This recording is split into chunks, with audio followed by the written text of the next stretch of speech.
Hello, আসসালামু আলাইকুম। সবাই কেমন আছেন? সম্প্রতি দেখলাম কুমিল্লা সহ অনেকগুলো জেলা পানির নিচে তলিয়ে গেছে। কুমিল্লা, ফেনী সহ অনেকগুলো শহর পানির নিচে। এর শেষ কোথায়? বাংলাদেশের এই দুর্যোগ কবে শেষ হবে? কয়েকদিন আগে আমাদের সিলেটও বন্যায় আমরা প্লাবিত হলাম, অনেক ক্ষয়ক্ষতি হলো। আবারও বাংলাদেশে বন্যা দেখা দিয়েছে। কুমিল্লায় শুনেছি যে ভারত ইন্ডিয়া তার বান ছেড়ে দিয়েছে। তার জানি না এটা কি জন্য করছে, তারা দুশ্মনী হয়তো করছে না। এবার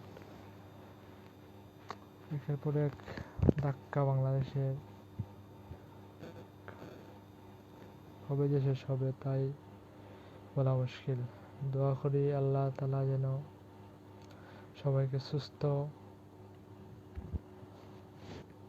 সুস্থ রাখেন, ভালো রাখেন। আল্লাহ আমাদের সবাইকে এই দুর্যোগ, ঘূর্ণিঝড়, বন্যা থেকে হেফাজত করুন। আমিন।